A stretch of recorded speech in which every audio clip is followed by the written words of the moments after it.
Good Monday and welcome to the Oakland County Megacast. I'm Tyler Kieft. And I'm Dave Scott in our Troy studios. Tyler, of course, in our Lakes FM radio studios. Awful good to have you with us all across Oakland County. Joining us at great radio stations like 89.3 Lakes FM, 88.1 The Biff and Bloomfield Hills, and WAHS Avondale Community Radio. You can also watch us each and every day on CivicCenterTV.com. You can view us today on Civic Center TV Channel 15 in Birmingham area. Municipal television and municipal access, Channel 15 in the Birmingham and surrounding communities. And then you can also go to AT&T Channel 99, where they have an entire section of community municipal television channels. Select one of our communities and you will likely see our show. However you get to us, we thank you very much for joining us. Tyler, I don't have the count with me. Somewhere around here I have a calendar with with a bunch of X's on it. You know those calendars like you're looking forward to Christmas Day and you're marking the X's up. Somewhere around here at the studio, I think it's in your studio. Probably is. We have a calendar with the X's on it. And it's today like 66 of the show. Day 66, 67. It's right about it. I'll have to review the count. I'll have to go into the booth and do a booth review on that. But I believe that's correct. It's a booth review like the NFL. I like that. Nice. All right. Today on the show, we're going to talk to West Bloomfield Fire Chief Greg Flynn, get an update on what's going on. John Johnson joins us. He is the Director of Broadcast Properties of the Michigan High School Athletic Association. Within all the conversation we've been having about schools over the past week or so, let's get an update on what's happening with athletics in our schools. Rachael Kohl, was she fantastic? Absolutely. Last time we had her on the show. She is the Director of Workers' Rights Clinic at the University of Michigan Law School. She knows the people directly in the unemployment insurance agency here in the state of Michigan. She will give us an update later on in the show of how the whole issue we've been talking about for quite a while has been going on with unemployment here in the state of Michigan and the whole fraud case. State Representative Jim Ellison, representing Michigan's 20s. We got Jim Ellison on the show today. We do. I know. We got our producers. You know who Jim Ellison is? I didn't think he was going to come on the show, and I've not talked to our producer Jeff today because I was busy. But Ellison is Lauren's, who is the person that we've been talking to about this whole thing, is Lauren's state representative, and Lauren is our friend who has been unemployed, at least until today. I got a whole nother story to tell you there. But she's been unemployed through this whole process and has not received a penny of unemployment. So we'll talk to her state rep today, see if we get the money. You want to hear the greatest irony out of that whole story? Sure. Yeah, absolutely. I hired her. Oh, well, that's one way to solve the unemployment issue. Hey, listen, one person at a time. We just kind of hit it off, and she's very good at doing what she does. And again, I just felt for her whole story. So she's got a job, but it still doesn't mitigate the fact that the state owes her unemployment from all the way back in early March, and she definitely needs that cash. So we'll talk to her state representative, Jim Ellison. I don't know that we normally would have him on because he represents areas, Royal Oak, part of Oakland County. So we will talk to him in a couple of minutes. So that is good, too. That's fantastic, too. And Lauren's in the other room, so I'll get her when we do that segment here, and we'll find out exactly what's going on. I think that is about... we have one more guest later on in the show. Bruce Zolden, President and CEO of Phantom Fireworks. Phantom Fireworks had its inception in the early 1970s. I assume we're going to be talking about 4th of July fireworks with him. So, Tyler, big headlines. We'll get to Chief Flynn in a second. Big headlines here in the state of Michigan. Parks are opening around the state today, from what I understand. So we will take a look at that. We'll take a look at some point throughout the day. The latest COVID-19 numbers, really good summary. In fact, I got to give Click on Detroit really a lot of credit. Their site is almost as good as ours. Almost. Almost. They've got really great information all over the place. Michigan surpasses 1 million total COVID-19 tests. How about that? Let's give our state a big round of applause. Absolutely. Wish we had the sound effect, but that's a major, major accomplishment. you probably saw Donald Trump holding his rally over the weekend. We probably won't get into that because it's too easy for that to have a big political spin to that. But certainly that is worth noting today. And here's one other story we got a couple of minutes we might want to chat about. Live Nation, you're familiar with them. They're the biggest company in the country that produces live concerts. So all the big, huge national summer touring shows, right? Live Nation is doing a series of what they are calling drive-in concerts at various places around the country. What do you think? It's interesting. I mean, these shows at some point are going to continue on, but how they're going to continue on is going to be the biggest question, because you have these large crowds that need to be managed, but you can still do entertainment virtually in some capacity. I don't know how you do that. Meanwhile, we're going to get to Greg Flynn in a second, but meanwhile, I think there's going to be some announcements soon, if they haven't already announced what's going on with the summer concerts in some of our communities, and some of them are going to happen. So with that said, a lot to get to today, but patiently waiting in front of Fire Station number 5 in West Bloomfield is Chief Greg Flynn. Chief, good morning. Welcome to the Megacast. Good morning, Dave. I had to think. I got my hand out just like you did. I was going, see, station 1, 2, 3, 4. Yeah, it's station 5 on Maple Road in West Bloomfield, the chief of the West Bloomfield Fire Department. Greg, how was your weekend and how you doing today? I had a great weekend. A happy belated Father's Day to all the dads out there. And I wanted to go out front here at Fire Station 5 because the big news over the weekend is the roundabout's open, Dave. Oh, really? The roundabout at Maple and Middlebelt. Maple and Middlebelt. It's open. Excellent. How are people? And that's real close to your fire station. What do those roundabouts do to, seeing as you brought it up, what do roundabouts do to emergency traffic, and what are the rules of the road in a roundabout?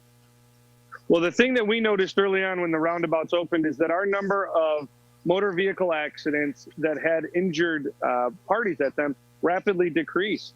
You know, we had very, very significant accidents at the intersections where now roundabouts reside. And what that does, Dave, is it just takes all the speed, slows it down, and you avoid the T-bone, which is the most dangerous of accidents to get into.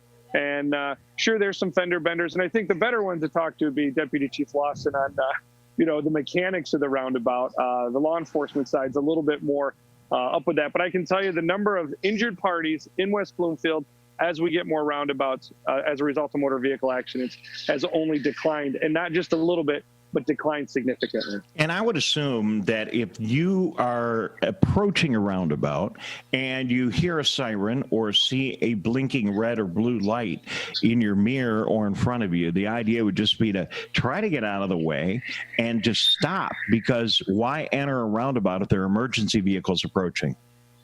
Right. And so typically as that vehicle is approaching, because roundabout traffic stays in motion, you're able to exit the roundabout and then just get to the right, and the emergency vehicle will move past. So anytime, that's a great question, Dave. Anytime you're in the flow of traffic and an emergency vehicle is approaching, the people who lock it up, if you will, and just stop right where they are, you need to look at your surroundings, some situational awareness, and provide a path for the emergency vehicle to get past. So just keep that in mind. If you're in a lot of traffic, sometimes you do need to just turn on a signal or something, let the emergency vehicle know that you see them, and that tells them which way you're going. And we typically want you to the right.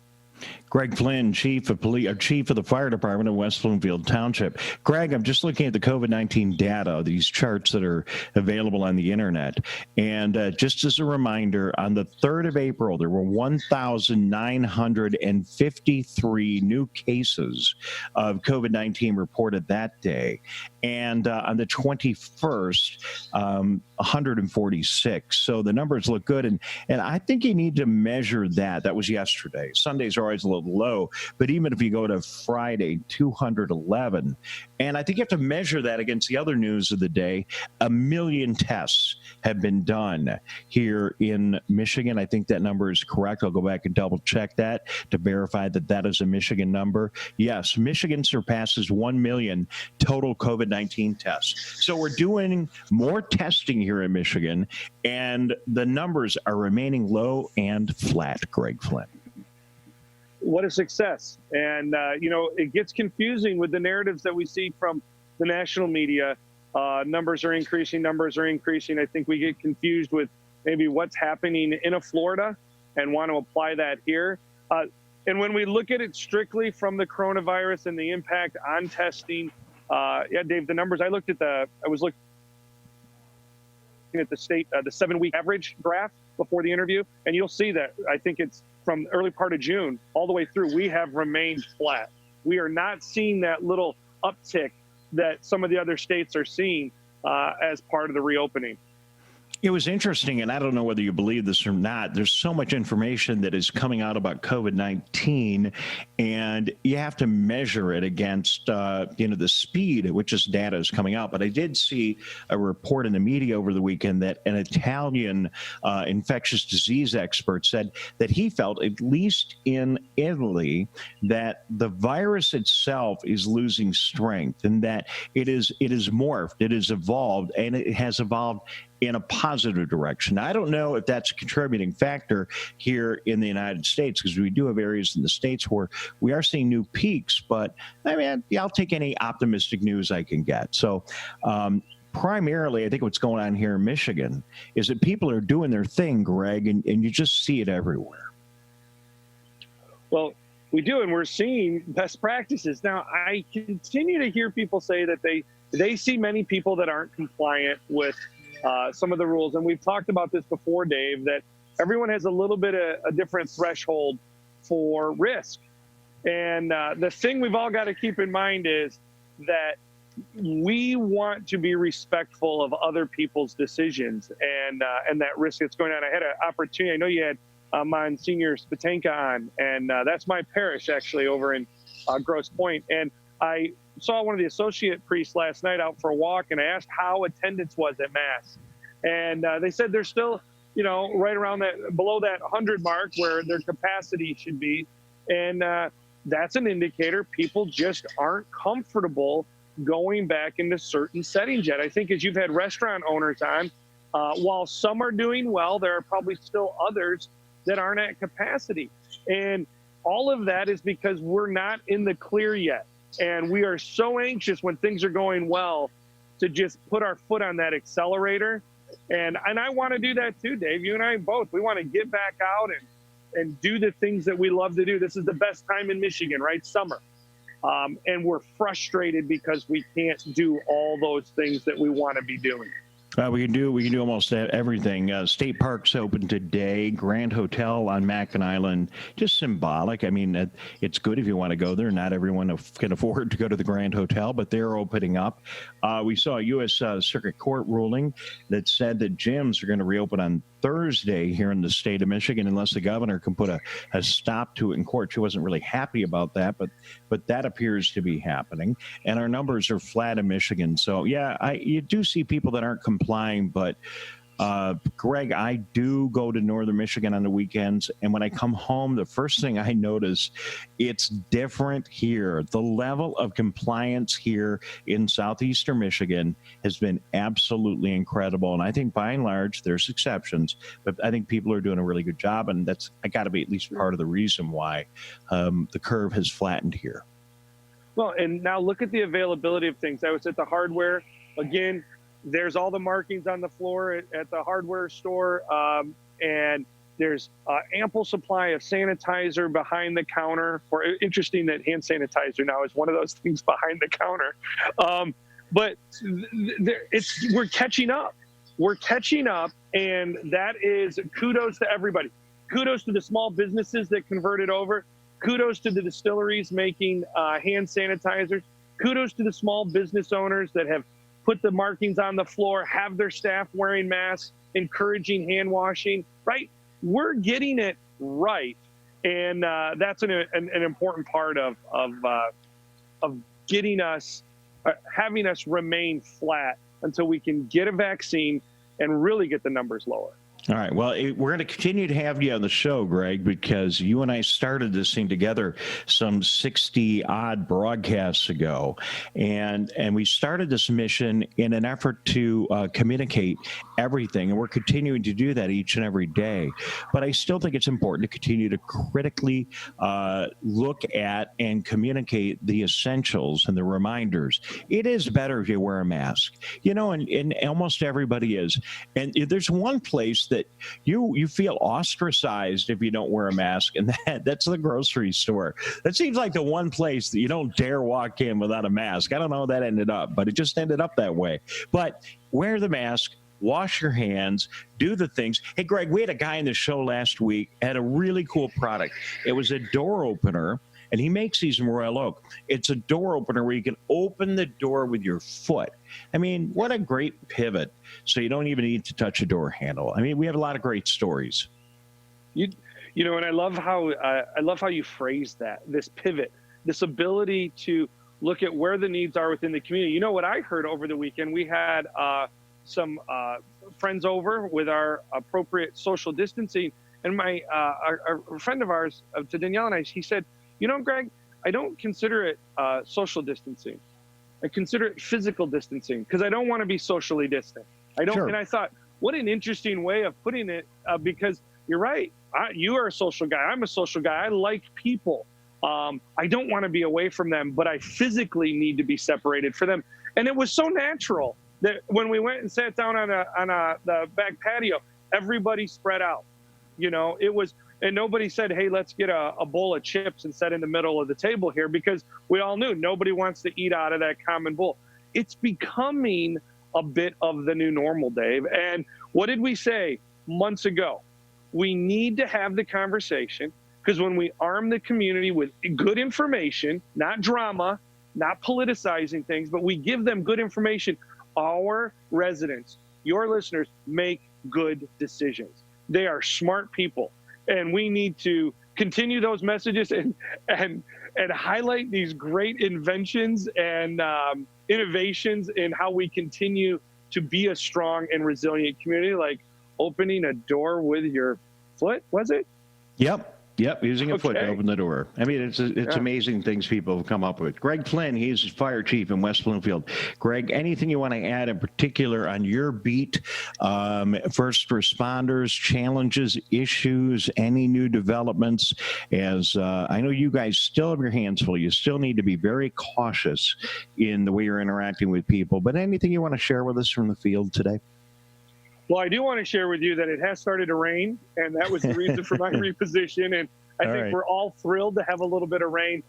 Again, just want to extend my sincere gratitude to the residents and all of the folks in the listening area for doing their part.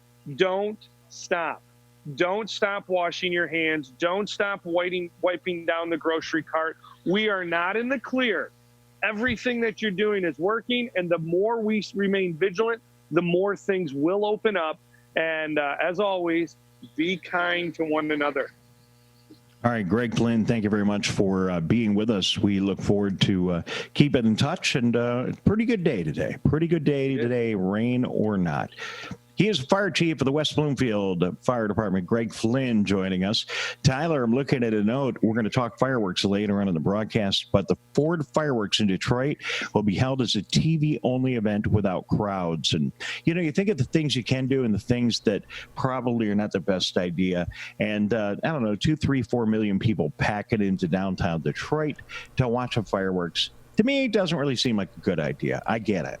I would agree with that. I think that making that a television program is the best idea. People will still ultimately go out and try to watch the fireworks in person downtown. They'll probably be more distanced out, if anything, in this case. And people that shouldn't be going out, and that includes a giant mass of millions of people in the downtown area, can watch it from home and still get the same great fireworks show they have every year. Got a tent? Do you have a tent, Tyler? I do, yes. You do. Well, it's time to dig it out. Camping in Michigan state parks and recreation areas has resumed. And the DNR has been saying state park campgrounds will be closed through the 21st. Now they're saying for sure they're back and open. today. So I think we need to get out to some of the parks and check on it. Reading from Click on Detroit, camping in Michigan State parks and recreation areas resumes today. Sanitation stations are open. All Michigan State Forest campgrounds have been open for a while, but for the rustic folks, but the real, day-to-day camper with a campsite with all the amenities and things you need there overnight, some of the overnight shelters that you can get in state parks, they are all open now, and that's great news. Doesn't mean you don't need to take a mask, doesn't mean you don't want to social distance. Just pull yourself a little further away from the campfire if you're hanging out with people that you don't normally spend time with, but get out and enjoy the parks in Michigan. So that's good. If these guys at Live Nation, Tyler, we talked about earlier, if they're going to do live concerts, and they're not going to do drive-in concerts here in Michigan, but they're going to do drive-in concerts, I don't see why we couldn't do like a little drive-in celebratory event. Not that COVID-19 is over, but celebrate the fact that virtually all of our business categories after Thursday, when the gyms open back up, almost everything will be open. I'm sure it's possible, and I'm sure that eventually the community would be willing to do something like that and participate. All right. Just a note for our West Bloomfield area residents, not only West Bloomfield, Walled Lake, Bloomfield Hills, any of the communities that surround the West Bloomfield area. One of the things that did get canceled this spring was the annual Michigan Week breakfast and celebration. And in West Bloomfield is one of the few communities in the state of Michigan that has continuously supported Michigan Week since its inception, I think almost 50 years ago. And Wednesday night at 7 o'clock, rather than do the in-person breakfast we've done every year, we are going to be doing a live virtual broadcast hosted by WWJ's Brooke Allen. And she will be on the air live with us, and we're going to go back and do what we do every year. In West Bloomfield, Michigan Week is all about honoring the volunteers, people who've made a big difference in the community over the last year.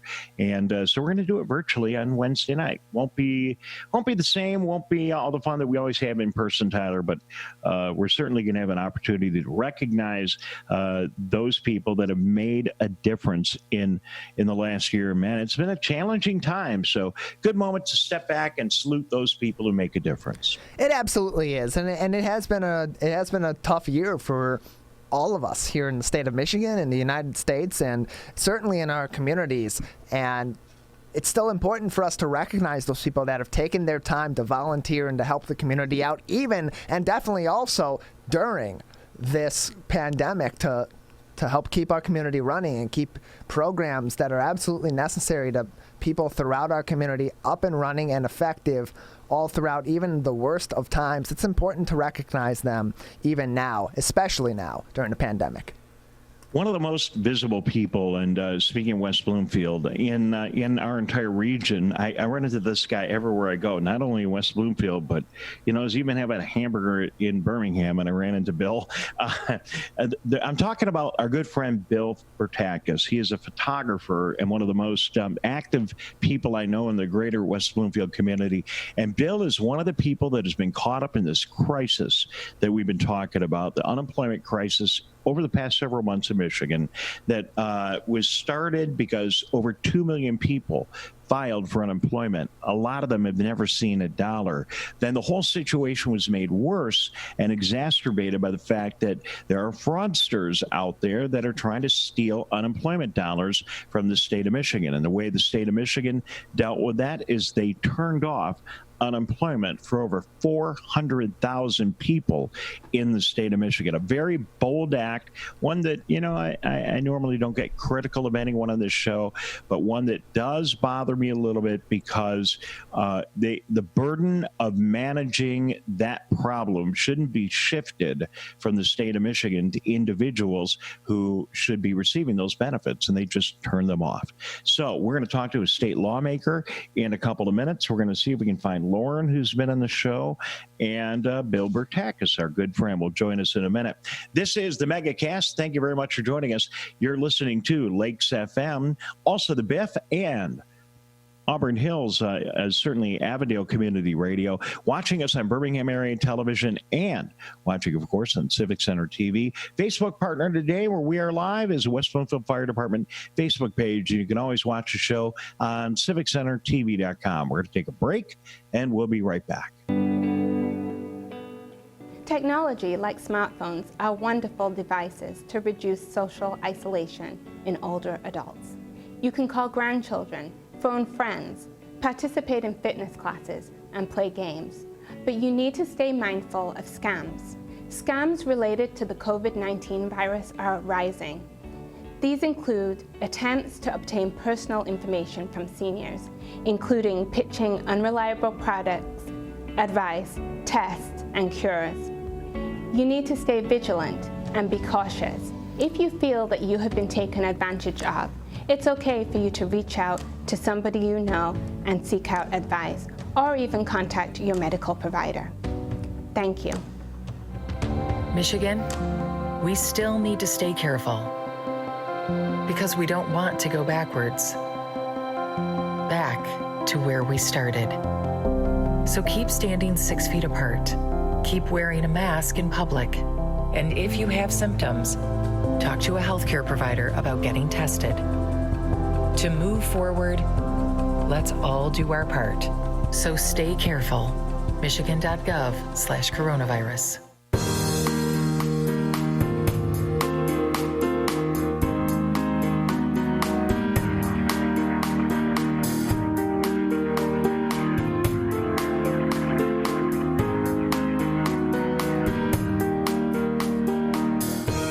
Welcome back to the Oakland County Megacast. I'm Tyler Kieft. And I'm Dave Scott. Tyler's in our West Bloomfield studios, Lakes FM.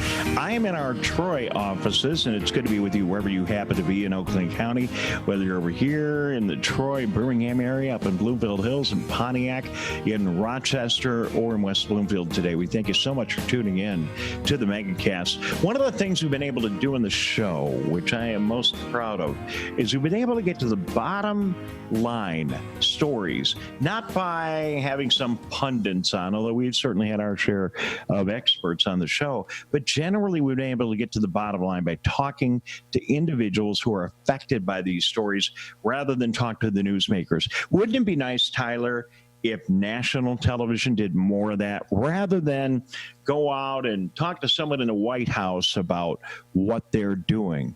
Don't you think we'd really get the straight poop if we actually went out and more often got the story from people who are affected by these issues and see what's happening at street level? You know, you see a press release, 10 million businesses in the United States are going to get PPP loans.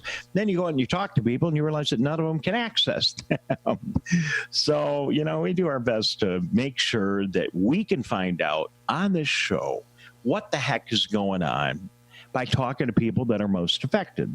Make sense, Tyler? It does, and I think that's a highly effective way to tell these complex stories about, especially on a community-wide level, about these complex issues, is to get the stories from individuals that are all experiencing this differently and keeping opinion out of it as much as is possible, because news isn't opinion necessarily all the time. News is about telling a story and giving the full scope of what's going on, and the best way to do that is to talk to people that are directly affected by these stories. Well said. With that in mind, we welcome Bill Bertakis to the show. He is a Keego Harbor resident, and Bill's a good friend of ours, and the most amazing photographer and one of the most active people in at least the West Bloomfield community. Bill, hello. Welcome to the broadcast. Morning, Dave. Thank you very much for joining us. So, Bill, as you, I know you know because you listen, we've been spending a lot of time talking about the challenges that thousands are facing in our area and hundreds of thousands around the state are facing with the Unemployment Insurance Agency here in the state of Michigan. And we found out that you were having some challenges too. And if you wouldn't mind, I'd love to hear your story. Okay. Well, in my expertise is production line painting cars. And in 2006, I made a decision to quit and do photography. And I said, well, all right, if I make $20,000 less a year and do what I love, it'll free time for me to do charity work, especially in the morning. I'm going to do it. Okay, so now that this virus hits, I see my company just falling apart with no fault of mine, legally keeping me from working, and just watching it fall apart. It's pretty tough to take. And as you know, when you have a business, your expenses are a little higher than, I'm sure you're a month at your Motown. Oh my God, I can't fathom what that would cost. So, so now you're a nervous wreck, watching your company go. You know the inevitable's coming. So you try to do unemployment. Well, the first time I did it, I hit confirm, and it didn't do anything. There was no confirmation. I don't know what happened. The next day I went online. It said, yeah, we have your name. If we have an issue, we'll call you or we'll contact you. And so several weeks go by, and I talked to Gino, and he says, hey, my sister-in-law helps a lot of people. I'll give her a call you. So she calls me and says, hey, Bill, let me help you. So so she finds out that one of the issues was my email is .net, and I put bet. The B is next to the N on the keyboard. Okay, so that was one issue why I couldn't, not why I couldn't get unemployment. It's just how I couldn't confirm anything. So she did it, and she said, hey, did you get a text message? I said, yeah. Oh, cool, give me those numbers. Did you get an email? I said, yeah. Oh, great, you're confirmed, So so what happened was the last time I did a job was March 8th. And the last time 6th. And the last time I got paid was March 8th. So they sort of said, well, the 6th is Friday. That's the end of the week. Monday's the 8th. So it doesn't matter, the 8th, and we handle the 6th and the 8th the same way. So Marco's wife, Lacey, told me that, you're going to get like 10 weeks back pay. I said, oh, great, because, and so I hit everything. I said, I'm only getting like $160. I ain't going to make it. And she goes, no, there's another $600 that goes with that from the federal government. The unemployment is $160. Okay, so, it was easy to be qualified because as soon as you put photographer, boom. If you do engineering, you could do that at home, or there's a lot of jobs you can do at home, but there's no way you can do photography at home. Right, Bill, and just let me interrupt for a second. So just let me recap your story, and then I'd like to hear where you're at today. So you had difficulty filing in the first place. You get everything filed, and then you still weren't getting any response. It was difficult to get on the website in the first place. Then you found a friend to help you out, and you clearly qualify as a photographer. You clearly are not out working. And you haven't been working since March 8th. Where are you today? Have you received any money yet?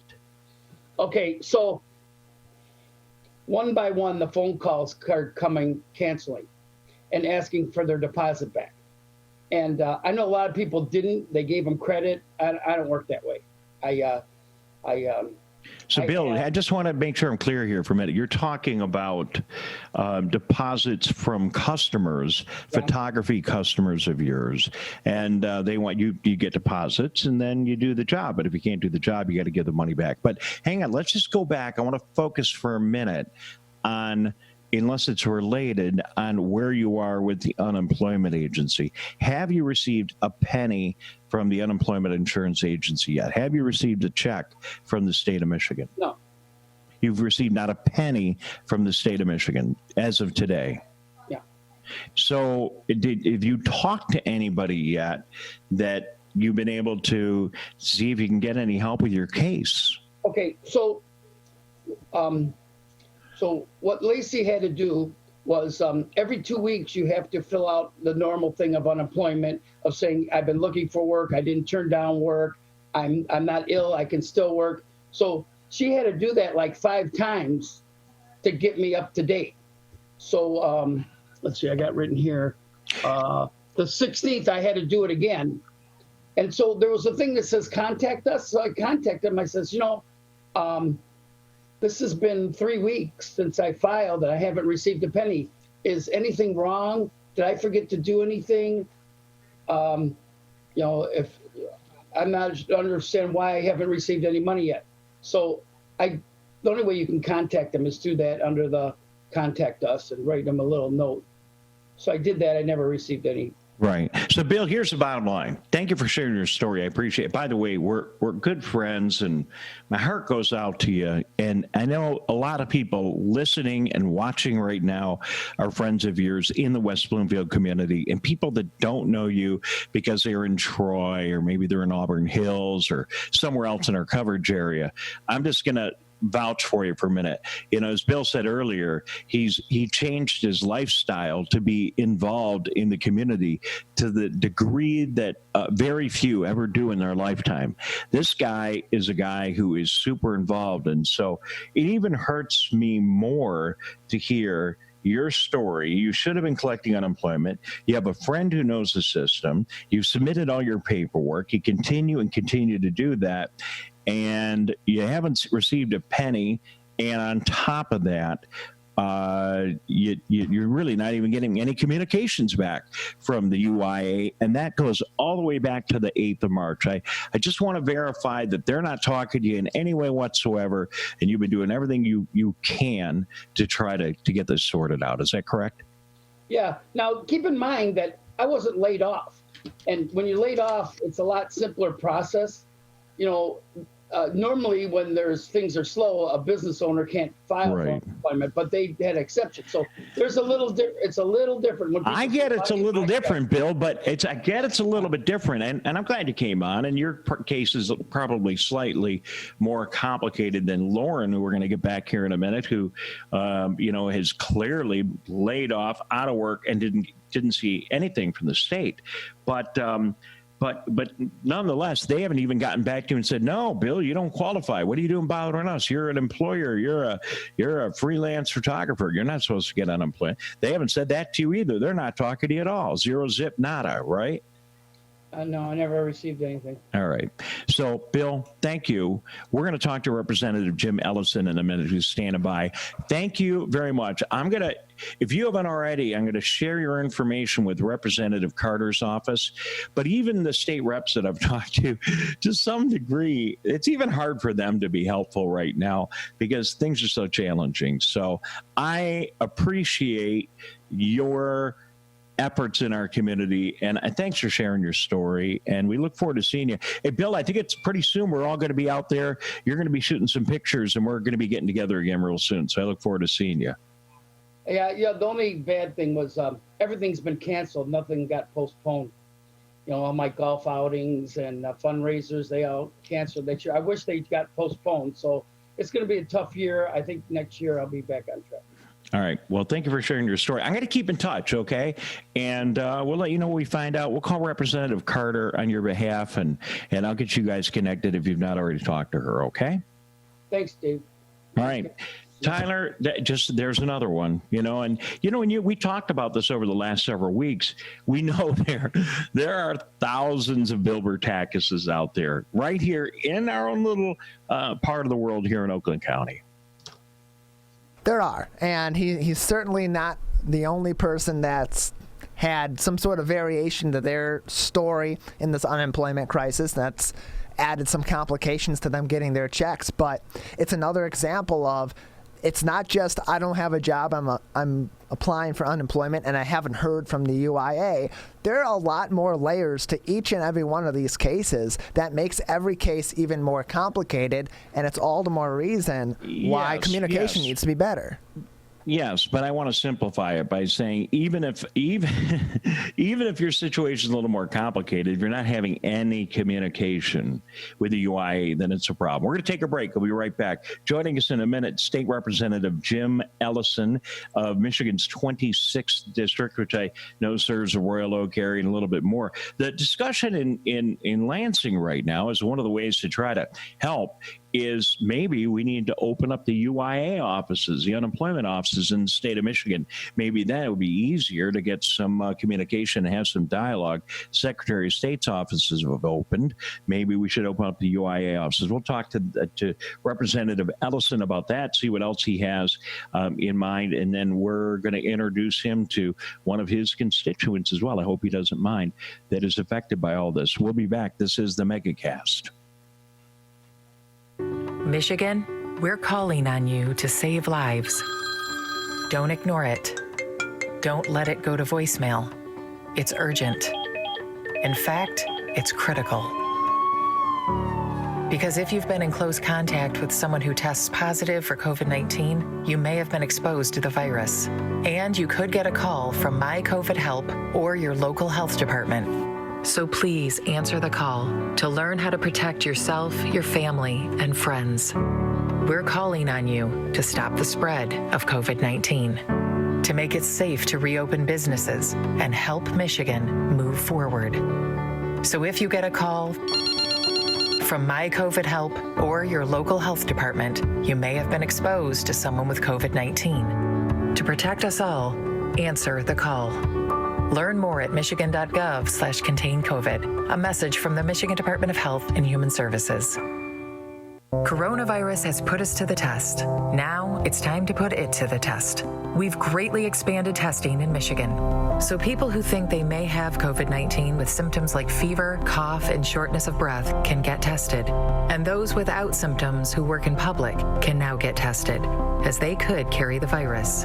Start by calling your healthcare provider or contacting a testing site near you. Learn more at michigan.gov/corona. A message from the Michigan Department of Health and Human Services.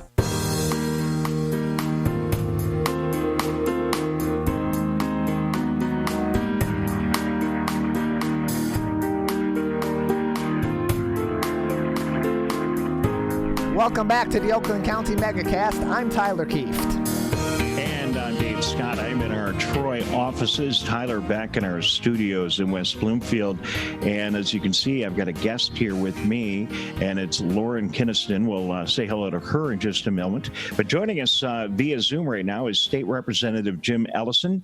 He is a representative from Michigan's 26th district. And Representative Ellison, my notes say that includes Royal Oak and Madison Heights. Welcome to the show. Did I get all that right? You did indeed. Yeah, it's a pleasure to be here bright and early on a Monday morning. well, thank you very much. So this is the craziest thing I've ever done. I've been a broadcaster my whole life, and I've never sat here hand holding a microphone in my office with a computer in front of me. And I never thought I'd be doing broadcasting this way, but hey, Representative Ellison, it's amazing what's been going on. So we started this thing when the coronavirus popped out in West Bloomfield. Now it's spread across most of Oakland County. We're on 3 radio stations, a bunch of municipal television, and all over the internet. So I appreciate you taking a moment or two to talk to us today. Hey, if you're good, I'll even give you 3. Very good. Yeah, I like your attitude already. You're a good guy. They told me you were a good guy when we were trying to get a hold of you and book you on the show. So one of the things that's a benchmark of our program is talking to real people. We try to find out what's really going on. You can read the press releases and hear from all the big news agencies, but we like to go out and talk to real people. And here's one of them right here. One of your constituents. This is Lauren Kinniston. Hi, Lauren. Hello, Representative. Hi, Lauren. How are you? She's good. She's not going to be able to hear you real well. Oh, okay. I think I can unplug this. Hold on. Let's see. Can you say hello to her now? Hello, Laura. Lauren. Hello. I'm sorry. Hello, Lauren. Hello. I can hear you much better this way. Good deal. Is that working okay, Tyler? Could you hear us both? And is everything cool? All right. Okay.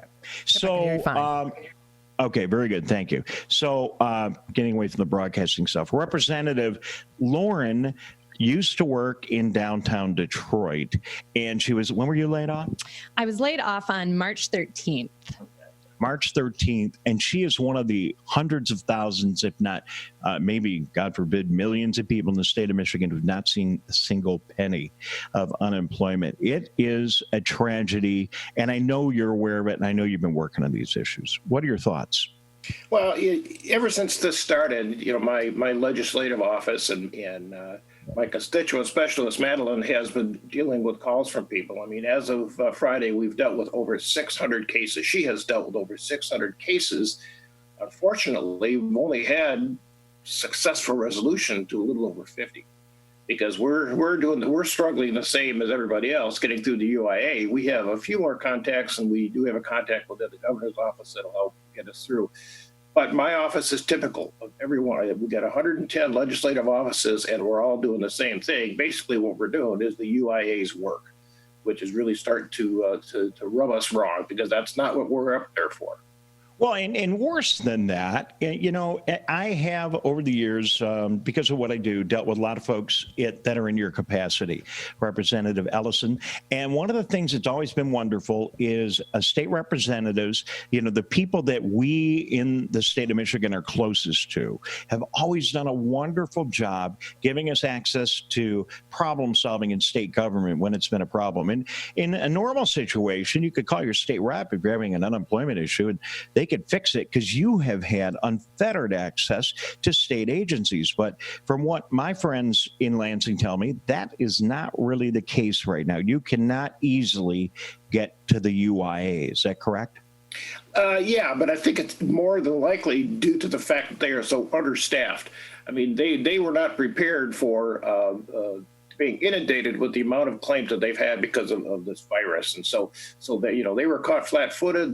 They weren't staffed up enough. They've been adding staff. They're still adding staff. We just appropriate $29 million so they can add staff. And you know, I've heard the idea, you mentioned it earlier, about opening up the branch offices, because most of the problems we're dealing with are really mundane problems. It's lack of information. It's clarity of you know what it is you need or what it is you're missing. And so, you know, although my office staff is happy to do that, the other stuff they're supposed to be doing for the other people calling in that have problems other than unemployment, they're all getting put by the wayside because this is their number one priority. So we're hoping that with an addition of staff, we can start having more people to talk to and start getting more answers. But unfortunately, I think it's going to take a bit, because whoever they hire, they're going to have to train. And it's just, you know, how long is this going to go on? We don't know. We're getting very frustrated at the legislative level. No, and I get it. And I hope, and you know, it's starting to be the dominant issue on our little old radio and television program here in Oakland County. I am seeing more of the media around the state of Michigan beginning to report this story, and that warms my heart. And I think that all of us can be helpful, even to you, Representative Ellison. But to me, I understand it's complicated. I understand that we have had more claims than ever in the history of the state of Michigan. And that was a good answer in March, and that was a good answer in April. But a lot of companies have pivoted during this period of time. I mean, for goodness sakes, the auto companies made ventilators in a shorter period of time. You would think that that the state could do something to not leave these people on the sidelines. Are you in favor of any, is there anything else going on in Lansing to force the UIA to be more responsible quicker, or maybe to get these offices open? Yeah, I mean, we're all talking, you know, amongst ourselves, the big committee, trying to come up with legislation, but still, they're going to boil back down to they're just not prepared to deal with the inundation. If you remember, a couple of years back, previous administration had instituted a new, swifter, more compact, more easy to use automated system that was supposed to revolutionize what we're doing. And what it ended up doing was pointing out to a lot of people and telling them that they were overpaid and they owed money. And that was that big snafu we had. And we had to go back and undo all of that and pay these people back for what they lost. And that was the attempt, 4 or 5 years ago, to upgrade the system. And so we're almost back to square one again, and to get hit with this kind of claims action in this time is tough. And I'm not going to make excuses for the UIA. I mean, they should be constantly working on getting their systems up, getting their people trained, and getting ready to go. Because again, I and a lot of my colleagues are just getting really, really upset that this is what we're doing and we shouldn't be doing it. And the UIA in some cases say, well, you just do this for your clients. And we'll facilitate conversation. But if you just return a phone call, that would help immensely too. No, I get it. We're on the same side of this issue, and I am in no way picking on you, Jim Ellison. You're a good guy. Everyone has told me that, and I really appreciate you taking time to answer these questions for people like Lauren here, who, Lauren hasn't had a paycheck since March, and I don't know how people could survive that way. And if she was the only one, it would be a difference. But we just have Bill Bertakis in West Bloomfield, and we could do this entire show 24 hours a day talking to people that have not received their unemployment claims. Then, to add insult to injury, we have all this fraud going on. And so the state decides when there's fraud to turn off about 400,000 unemployment checks. I see you cracking up. To me, that is the exact opposite of what should be happening, Representative Ellison. Yeah, it's kind of like the UIA says, we have a problem, so we're going to stop paying you. Right. And so, until we fix our problem, you don't get any money. And that, to me, that is the exact opposite. They should have stepped up all kinds of efforts to filter out the legitimate claims from these so-called bad claims and keep people going. I mean, in my younger years, I'm not a spring chicken anymore, but in my earlier years, I went through a situation of being laid off and relying on unemployment. And when that check doesn't show up, it is your own personal crisis. And there's nothing you can do about it. And so I'm able to relay a lot of that with my staff when we talk about it and what we can do, that this is real. And these are not just people calling up on the phone. They're just not people complaining on the UIA. It's people that need this money to pay their bills.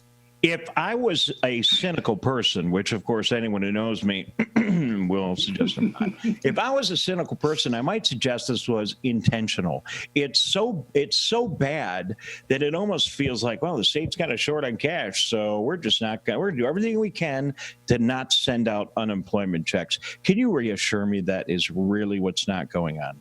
No, that's not the case. I mean, like I said, we just gave another $29 million to them, and they've got the money. A lot of the stimulus is coming from the federal money, and it's not a case. The state has got its own definite financial problems coming up. We're going to deal with that in the budget, but that's separate from the COVID-19 crisis we've got.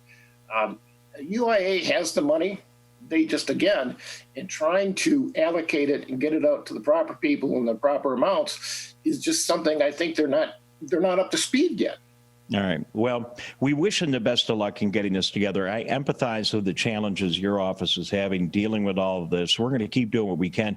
We did connect with the amazing Rachael Kohl, who is the director of Workers' Rights Clinic at the University of Michigan Law School. They have a fantastic program there, and I advise people listening if they, and Jim, I know, excuse me, Representative Ellison, I know, okay, I know that you don't want to deal with this, but if your constituents are having problems, I'm sure you welcome their calls. Is that correct? Yeah, absolutely. It's not that we don't want to deal with it, because our job is to help our constituency. And right now, this is the biggest crisis they have. And I'm more than willing. We'll do this for as long as we got. Like I say, we've got 600 claims in the queue. Lauren, I hope you're one of them if we're working to try to solve you. But yeah, it's not that we don't want to do it. We want to do whatever we can for our constituency. What I'm saying is there's a lot of stuff that we do that is not getting done because I don't have enough staff to do it. I got two staff people, and so we're doing the best we can. It's not a case of me not wanting to do it. I just don't think as state representative offices, we should be doing the UIA's work. No, you shouldn't. I so appreciate, I'm going to quote you on that every day because I think that is really well said. You shouldn't, but so we're going to make sure that you and Lauren are connected. Jim meet Lauren, Lauren meet Jim. So we'll make sure that you're connected. And then again, I want to remind people, call Rachael Kohl at the University of Michigan. She knows the director of the UIA directly. It's another agency that can help you out. They do it for free, and they will try and help you out. And keep in touch with our show. If you want, we'll do anything we can, but something has to give here. It's not fair, and we hope it goes well. Can I ask you one final question about this issue, and then I want to talk about one other thing real quick, Representative Ellison. This is not a political show, but I can't imagine that this is an issue that the legislature is divided over. It doesn't seem to be the kind of thing that Democrats or Republicans would fight about. Am I assessing that correctly? Well, if you're talking about UIA and unemployment issues, yes, I would agree with you. We're all focused on getting people their money because their constituents are suffering just like my constituents are. But if you're talking about the whole pandemic and how things have been doing, and we're very divided. And absolutely, and we don't have enough time in today's show to get into that. I will give you an opportunity, though, and I know there are a lot of people that are ticked off of the governor because they own a power boat, and at one point, you could drive a sailboat, but you couldn't drive a powerboat. We can go through all those things. The fights go on right in your neighborhood. Paul Glantz tried to open up his movie theater on Friday, and the state said no. There's still battles going on. It looks like gyms are going to be open on Thursday due to a federal lawsuit. We can go back and forth and all that. But as I look at the COVID-19 numbers today, say what you will about the execution and the way that she did this or that, but you know what? The governor deserves an awful lot of credit. We have the lowest numbers in the state of Michigan right now. Yeah, and I agree, and that's what we're banking on. You may not have liked how she did it or what she did, but the reality is she did it, and the numbers are down, and we're one of the best in the country because she stuck to her guns. And in the face of a lot of criticism, I mean, we, to the point we had protests up on Capitol steps with guys with long rifles going out, jumping into our camp, and just, people were upset, and she stuck to her guns, and we're still going through it. And, our biggest fear right now is the resurgence, wave of new cases. And there's a lot of things happening. With the opening of restaurants here last week, we're all, you got to wait about 2 weeks and see if the numbers start creeping up. And you brought up the sailboat versus powerboat. Well, part of that has to do with the fact that a sailboat usually is a smaller vessel, a couple people on there. But you get into a powerboat, you're talking pontoon boats on the lake, and you're having a party. And that's the kind of stuff that we're trying to avoid of spreading the virus. I appreciate your comments, and that's well intended. However, it would be inappropriate for me to not challenge that. I was in Charlevoix over the weekend. Man, I saw some huge sailboats up there. So listen, I wouldn't have wanted her job. She did the best that she could. And there's anyone who's going to be in that role saying yes, no, you're going to tick some people off. So I give her the benefit of the doubt on it. And I will say this: she kept the legislature, at least from my perspective, some will disagree, but she kept us in the loop. And the lines of communication between at least my Democratic caucus and her was always open. And I know that she talked to Republican leadership a lot to let them know that this is what I'm seeing, this is what I'm planning on doing. And if we can open up stuff sooner, then that's what we're going to do. But she still was relying on the numbers to prove it. And so she was able to open up the restaurant opening a little bit sooner, and other stuff happening a little bit sooner. I mean, we want to get the state back on track immediately because that comment. I hope that communities like Royal Oak and Ferndale and Rochester and all these in downtown Detroit, all these areas in Birmingham that have these great downtown districts, and people go out, they act responsibly. I can't wait to see some of the innovation of the restaurants under the new rules that are coming out of the state to people outside. It could be a lot of fun. I mean, we got a lot of summer ahead of us. One final question, Representative Ellison. Do you think we're going to have arts, beats, and eats in your district this summer? In its previous configuration, no, we're not. It's not. We can't afford anything that big. Now, the promoter is telling us he's looking at ideas for smaller gatherings, more spread out. We haven't seen those yet. I would like to see the event happen, but not at the expense of spreading disease. All right. And so, we're almost at the state where it's just, okay, 2020 is canceled. Let's just skip it. We're going to 2021 and start over again, because not only is it Arts, Beats, and Eats, but the Dream Cruise. They've shut the official functions of the Dream Cruise down. We're still going to have cars driving out there. Oh, yeah. There won't be any sponsor displays on the side of the road, and we're going to do our best to try to keep that. I mean, this pandemic is real, and a lot of people don't want to accept it as real. And I don't go out of the house without my mask on. I'm a 60-year-old diabetic.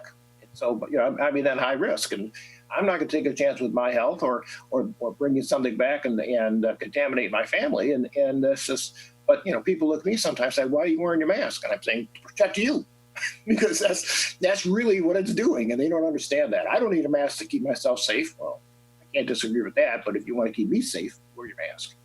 Wear the masks. Representative, you're a good guy. Thanks for taking our questions on a difficult day with difficult issues. Very good to know you now virtually, and I look forward to meeting you in person when we have a better day ahead of us. And by the way, I'm doing my part. So the state hasn't sent her a check, but I hired her, so she got it.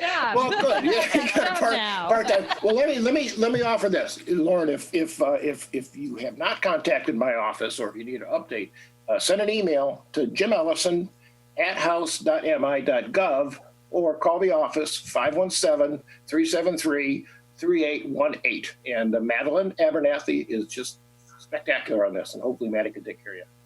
Fantastic. Thank you so much. I will do that today. Thank you. Good deal. And that goes too, Jim, for everybody else too. Yes, absolutely. In your district, and I appreciate it. Thank you, sir. Good to be with you. Thank you very much. Lauren. Lauren just disappeared off my Yeah, I know. There she is. There she is. She's born. People care about you. They don't care about me. All right. Okay, thank you, Dave, Representative. thank you very much.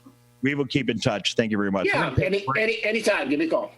We're going to take a break. I'm going to be out for a couple of minutes. Tyler will be back. He's going to talk to Jim Johnson of the Michigan High School Athletic Association and talk about where we are with high school sports for this fall. This is the Megacast on 89.3 WBLD Orchard Lake, 88.1 WBFH Biff, and 89.5 WAHS Avondale. Let me do that one right. WAHS Auburn Hills and Civic Center TV Birmingham area television. We'll be back in just a minute with more of the Megacast. Hi, I'm Dr. Jonae Khaldun. I'm the Chief Medical Executive for the Michigan Department of Health and Human Services.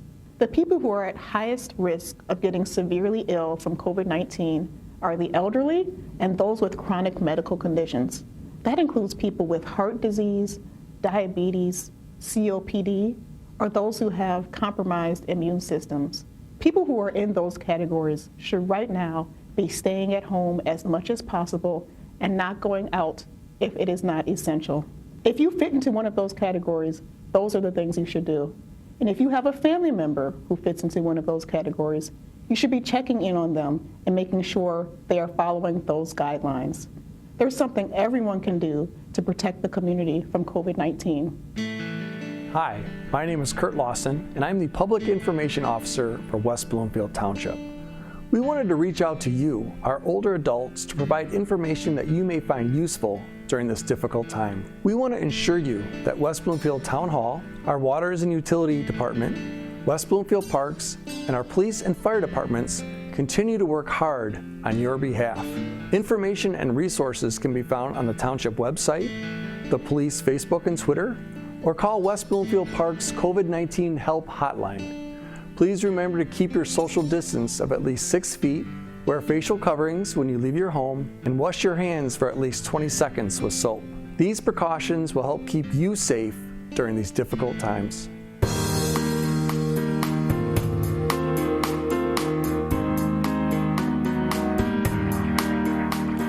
Welcome back to the Oakland County Megacast. I'm Tyler Keefe on our family of TV and radio stations on Birmingham area municipal access and Civic Center TV, on radio stations like 89.3 Lakes FM, 88.1 WBFH Bloomfield Hills, the Biff out of the Bloomfield Hills School District, and our friends over at Avondale High School, WAHS 89.5, Avondale Community Radio. We also appreciate today our partnership with the West Bloomfield Township Fire Department, who are our Facebook partners for today's edition of the program. We thank you for joining us on this Monday morning in Oakland County with plenty of things making news today all throughout the local area on the coronavirus front and on other news fronts as well. And for all of that information, we go, as we always do, to civiccentertv.com, right there on our homepage. We have links to the Megacast where you can watch full episodes, interviews, short clips, and get more information on our partnering TV and radio stations. And then we have civiccentertv.com/coronavirus, where you can find all the latest news about coronavirus in the Oakland County area and resources for federal, state, county, and municipal information that you need to know right here in your hometown. Making news today, a judge has ruled Michigan gyms can reopen on Thursday despite Governor Whitmer's coronavirus order. The U.S. Circuit Court Judge Paul Maloney ruled that gyms and fitness centers around the state can reopen on Thursday, that's June 25th.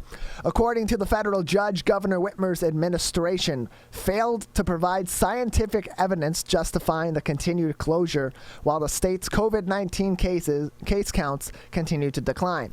Judge Maloney was quoted, "Counsel could not articulate a reason beyond the bare assertion that gyms are dangerous. The governor is planning on an immediate appeal, citing that keeping gyms closed makes sense due to their heavy respiratory activity, shared indoor spaces, and shared surfaces," end closed quote. The World Health Organization reported the single largest increase on single day of coronavirus cases, more than 183,000 new cases in the past 24 hours. The World Health Organization reports that Brazil led the way with 54,771 cases tallied. The U.S. in second place with 36,617 cases, with a distant third being India with 15,400 cases. Reports include 461,715 deaths worldwide, with a daily increase of 4,743. Making more news today, big news today for those camping enthusiasts out there. State park campgrounds reopen on Monday, and recreation passports are once again required to enter. State park campgrounds have officially reopened after a 3-month shutdown, and they will resume collecting admissions fees. The recreation passport costs $12 when renewing a plate registration through the Secretary of State, or $17 at park entrances. The passport allows residents to visit over 100 state parks and recreational areas. Camping, overnight lodging facilities, and day-use shelters in state parks are also resuming today after several months of being forbidden in the state of Michigan under the governor's orders. So camping is back. You can go out and go onto your campsites with your family or with some friends. Obviously, you want to maintain proper social distancing measures and make sure that you continue to sanitize as much as you possibly can, because the disease doesn't stop spreading in the woods just because camping is now once again available in the state of Michigan. Other questions that are being asked. Click on Detroit.com. Local 4 had a great article today detailing, is Michigan seeing a spike in COVID-19 cases? The short answer is no, but here's what's happening. If you watched any national news coverage of recent coronavirus spikes around the country, you may have been caught off guard seeing Michigan mentioned, and they show these graphs that show little peaks and valleys here and there, but these are day-by-day graphs. So even as I mentioned in the article, if you see, for example, 60 cases on one day and then 180 cases or so on another day, you're going to see these little spikes here. And if you're with us on Birmingham Area Municipal Access, on Civic Center TV, and on the West Bloomfield Fire Department's Facebook page, as well as on civiccentertv.com, you're seeing those little spikes here and there. That doesn't mean that there's a spike in cases. It's merely that there are more cases in one day than the day before or the couple days before. And even with that, in this article, it is mentioned that by all indications, Michigan is not seeing a spike right now, but that doesn't mean we won't see a spike at some point in the future. And it also mentions that we know that day-to-day data isn't very reliable when you're looking for a trend. That's what I mean when I'm saying one day could have 60 cases and then the next day could have 180 cases. That's a significant increase between one day to the next. That doesn't mean that this is a spike. That means that there's simply more cases one day than the next. That's why a lot of these times when industries are reopened, Governor Whitmer says, Dr. Khaldun says, the local officials say, we're going to wait 2 weeks, monitor the situation, and decide to either do further openings, stay the same, or dial things back. It's because of that 2-week incubation period for COVID-19 that affects the way that the virus spreads and the way that we're able to track data. So that story and more, all you got to do, it's really simple. I'll take you through the process. You go to your favorite browser of choice, civiccentertv.com, and right there at the top of the page, you click on our coronavirus link, and it's going to bring you the latest stories on our front page. Top news stories of the day. It's updated on the daily, and you can even go back and see previous stories. We have 55 pages of stories that we have collected throughout the coronavirus pandemic about different news stories that have made news day after day after day here and around the community. So, second half of the show, second hour of the show we're in today, we've got a lot of interesting guests. In a few minutes, I'm going to be speaking with John Johnson, the Director of Broadcast Properties at the Michigan High School Athletics Association. He'll tell me a little bit more details than we had the last time I spoke to him a few months ago about whether or not we're going to see high school sports be playing in the fall. A lot of people are looking forward to high school football. Are we going to see our high schools on the gridiron in the fall? Are there going to be fans in the stands? A lot of questions coming up for next year, particularly in the fall, but all together, because the coronavirus may impact which seasons have which sports. We don't know. We'll find out from John Johnson in just a few minutes. More information also on the unemployment front as Rachael Kohl joins the show, the director of the Workers' Rights Clinic at U of M's Law School. She'll talk more about the unemployment issues, see if there's been any progress that's been made in communication between the UIA, the Unemployment Insurance Agency, and unemployed workers seeking their checks, if there's been any breakthroughs in how you get people that communication, or how you are getting people to finally get an answer on where their checks are, how far away they are, whether or not they're going to get them. That and more from Rachael Kohl. And then at the tail end of the show, fireworks sales are through the roof right now because a lot of these local shows are being canceled. Dave even mentioned earlier the fireworks downtown on the 4th have been canceled. They're going to be only done by TV. There's not going to be any in-person spectating, so people are going out and getting fireworks and doing their own shows at home and celebrating on their own, firing off their own fireworks. We'll have Bruce Zolden, the president and CEO of Phantom Fireworks, on with us at about 11:45 to talk to us about how their sales have changed, why people are going to buying fireworks, and how the business has been affected by the state's shutdown of many of these, not the state's shutdown, but the local municipalities shutdowns of these celebratory occasions. That and more coming up on the second half of the show. We'll take a brief break, and then we'll come back. We'll talk a little more about today's top stories, and then we'll be joined by John Johnson, the Director of Broadcast Properties at the Michigan High School Athletics Association. You are watching and listening to the Oakland County Megacast on our family of stations on television in Birmingham, Bingham Farms, Beverly Hills, and Franklin on Birmingham Area Municipal Access. In West Bloomfield, Keego Harbor, Orchard Lake, and Sylvan Lake on Civic Center TV. And on a family of radio stations, our flagship 89.3 Lakes FM, 88.1 WBFH, The Biff, and WAHS 89.5 Avondale Community Radio. The Megacast continues shortly. Michigan, we're calling on you to save lives. Don't ignore it. Don't let it go to voicemail. It's urgent. In fact, it's critical. Because if you've been in close contact with someone who tests positive for COVID-19, you may have been exposed to the virus.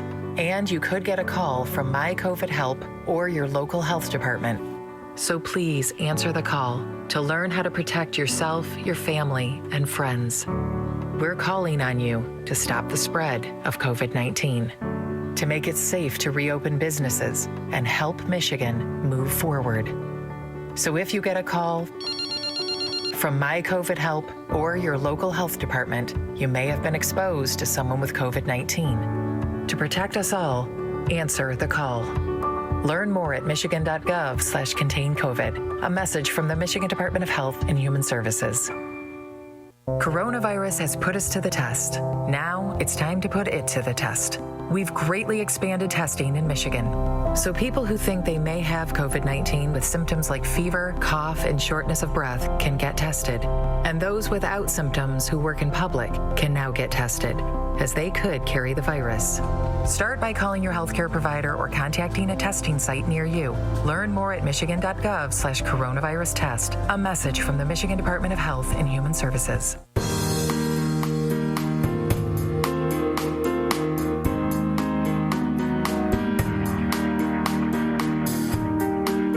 Welcome back to the Oakland County Megacast on a family of TV and radio stations, and also on the Facebook page of the West Bloomfield Fire Department. Today, our Megacast Facebook partner, thanking Chief Flynn and the entire team at the West Bloomfield Fire Department for taking our show on today on their Facebook page. We thank them as always for joining us, and Chief for joining us earlier on in the program to talk about the latest regarding COVID-19 in the West Bloomfield and the surrounding areas here in Oakland County. We're now joined via Zoom with our next guest. He is the Director of Broadcast Properties at the Michigan High School Athletics Association. His name's John Johnson, and he joins us now on the Oakland County Megacast. Mr. Johnson, thank you for being with us. Morning, Tyler. It's a pleasure to be with you. Pleasure to have you with us. So how are you? How's your team over at the MHSAA doing? Well, a lot of us aren't back in the office yet. Per some of the governor's orders, people who still can work remotely from home, they're recommending that they should. And so in order to keep our staff safe, a lot of us are still working from our households. We have a number of staff, though, that are in the office because it's a high time of year for us, getting ready for next year. And the one thing that really means is officials registrations. We started opening up officials registrations a few weeks ago. And so the phones have been, ringing off the hook with that. And of course, the phones have been ringing off the hook with a lot of questions from schools regarding COVID-19, things that they're allowed to do, and that kind of stuff right now. But we're moving full speed ahead right now, getting ready for fall sports.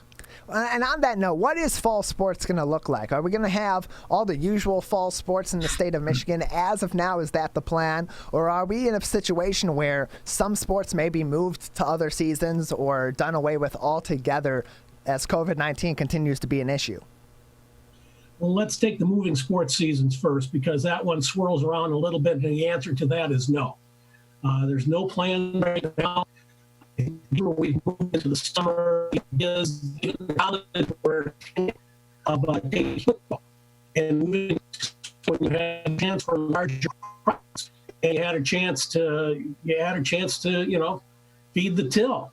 I mean, let's face it, schools count on football for some of their revenue. Obviously, the association counts on that to help make budget. But the further we get down the pike with that, the less and less that's a possibility. Then the rest of it's really going to be up to, hey, what's the governor going to tell us? How much contact is allowed? If social distancing is in play, does that mean you can have 60 part and 60 part on the football field? There's so much that we don't know yet. But people with parameters and cars that's interesting.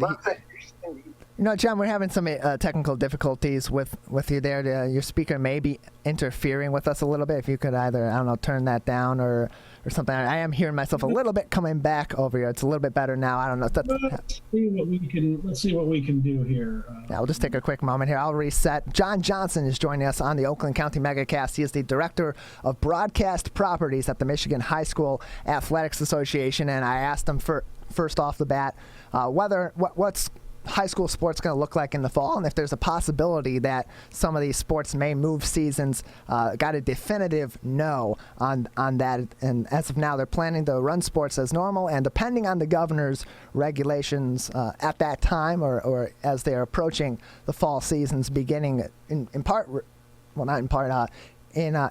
most importantly, regarding contact that's allowed and social distancing measures, that's going to impact those next steps. So on the safety front, John, as teams begin to have their summer practices and begin to come into the fold of the fall, what do those extra safety guidelines from the MHSAA look like, and how's that going to alter the process of these teams training and then eventually getting into their regular matches in the fall? Right now, the big thing is physical distancing. That's difficult to do in things like football, so we're not going to see 7 on. We're going to see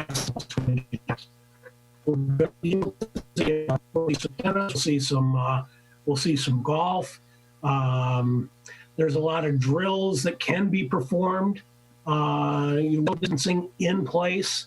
We're asking schools to do things to monitor themselves as far as kids being healthy enough to practice, and that means taking temperature and leave the house when they get practice.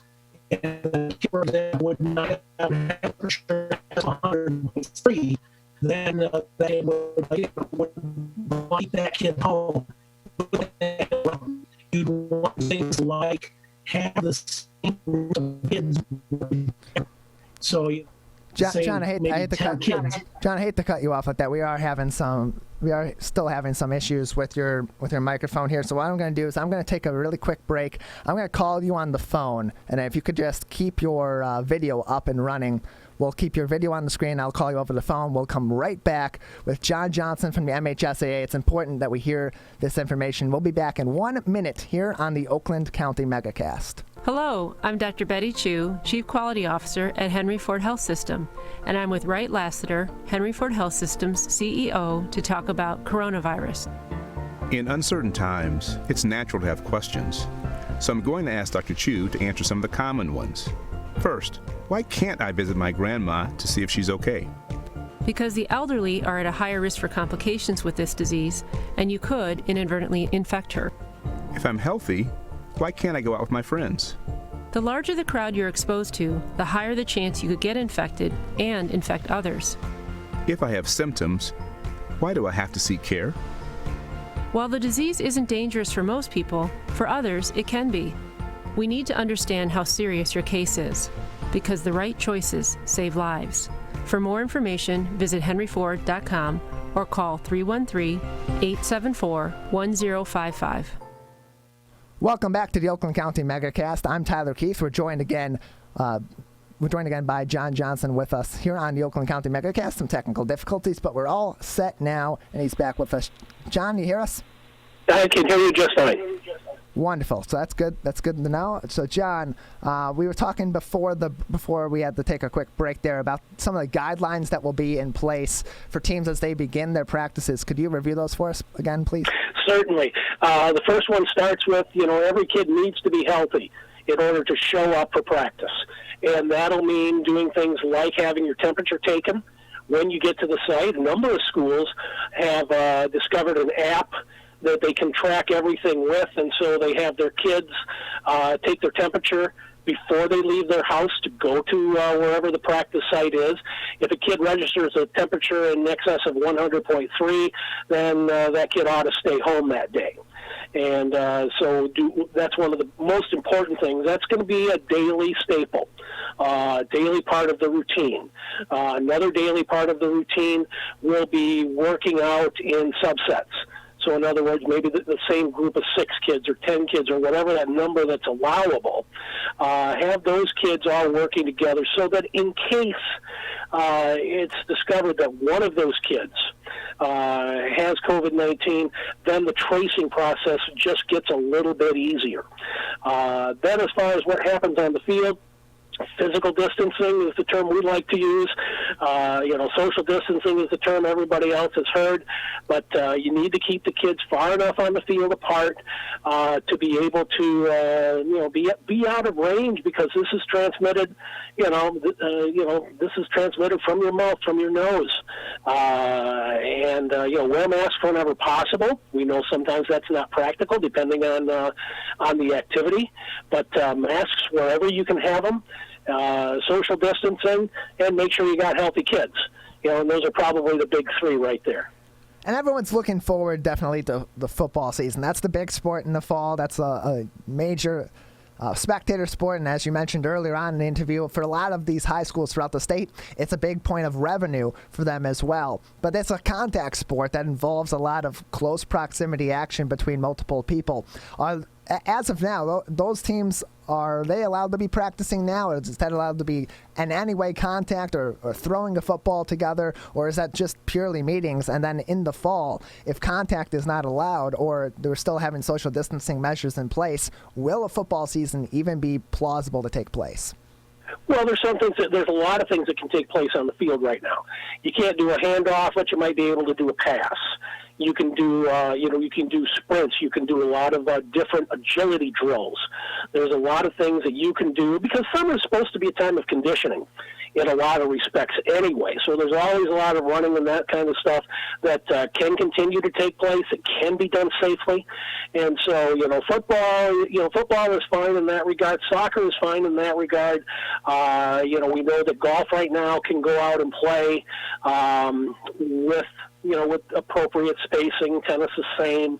But the word across the board right now is, especially downstate, everything happens outdoors. Even weightlifting has to happen outdoors if you want to drag your weights out into the parking lot at the school. Have your spotters at the ends of the bars, not over the guy in the middle. But there's a lot of creative things that can be done and people are doing to get their kids together. The biggest thing is everybody's just excited right now that they can see each other and be with each other and do some team activities together. Looking down the road, it all depends on the hand we get dealt. It's not going to be any decision that's made by the MHSAA. It will be a decision that will be made downtown Lansing, and then schools will decide if they want to do that. And if schools will take the advice of the governor. And if the governor says it's okay, obviously the MHSAA will apply its set of guidelines to when you can start to have contact. And then schools, they just make the decision about whether or not to field teams, like they always do every day. But, then you're going to get into the sticky wicket points of what happens the first time a kid gets diagnosed with COVID-19. What happens when you have a whole team that you have to isolate? So some of the things that people have been reading about a season starting and stopping and starting again, could be very true. And, of course, the thing that, we talked about revenues earlier. The thing that scares me the most, quite honestly, is will schools have enough money, given the big budget hits, that everybody's going to have to take to do everything that they have to do just to get learning going in the school and keep the building safe? Can they do the same thing after school on the football fields, on the soccer fields, and that sort of thing? Because we do have to remember, at the end of the day, athletics are an after-school activity, after-school chronologically, and after-school in importance. John Johnson, the Director of Broadcast Properties with the Michigan High School Athletics Association, with us on the Oakland County Megacast. Now, John, in terms of spectator sports, football, soccer, cross-country even, golf in the fall, what does the spectator point of view look like? What does the prospects for that look like for the fall season? Are we going to have fans in the stands? Is it going to be some regulations and different capacities that are required? Well, again, that's up to the governor.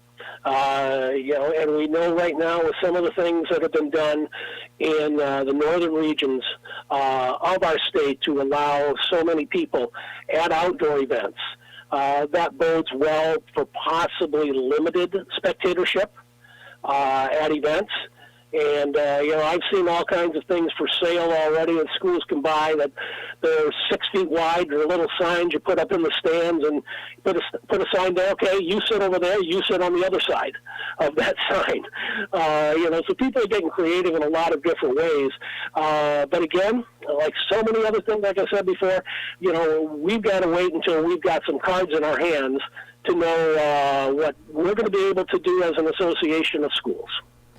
Well, thank you very much for being with us, John. Before I let you go, anything else you'd like to say, any other information that we haven't spoken about just yet that would be important for our audience to know?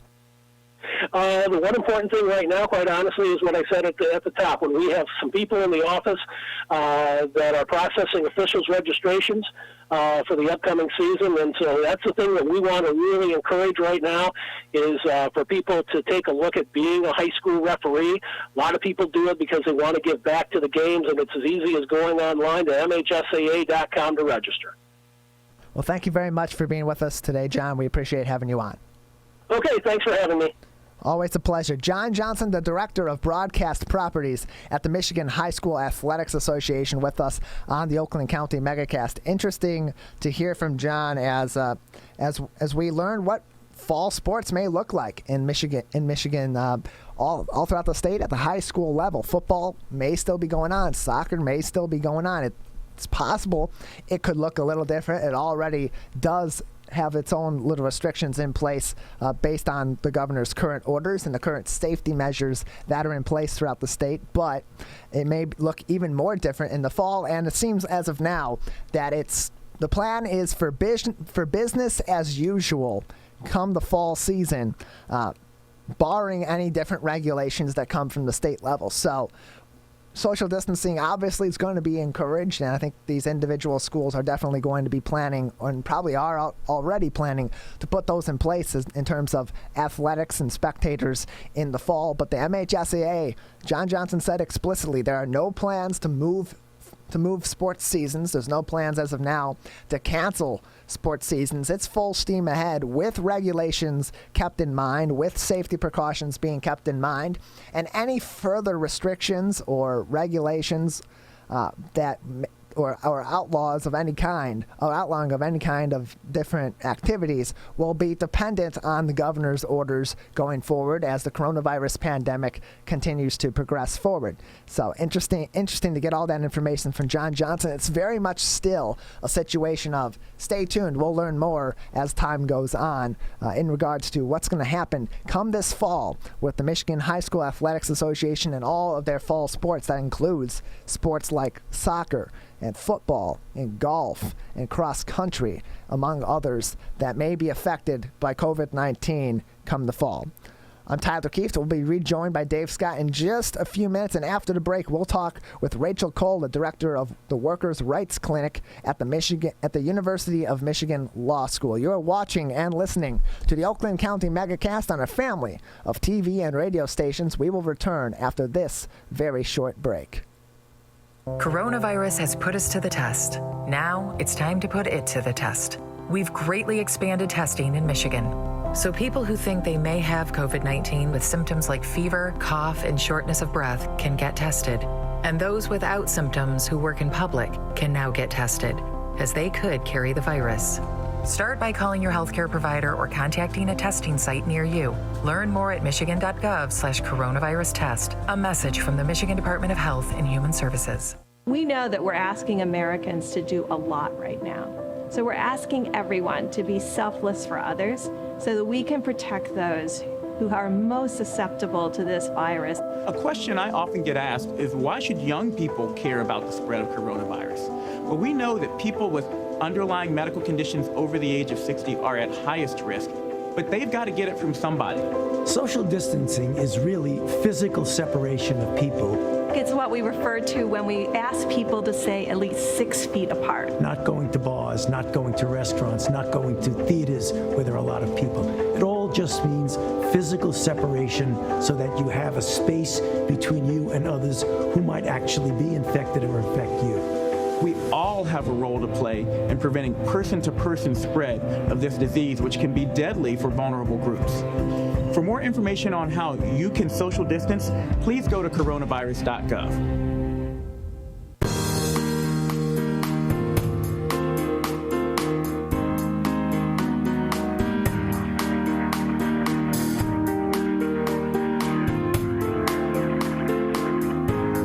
Welcome back to the Oakland County Megacast. I'm Tyler Keefe.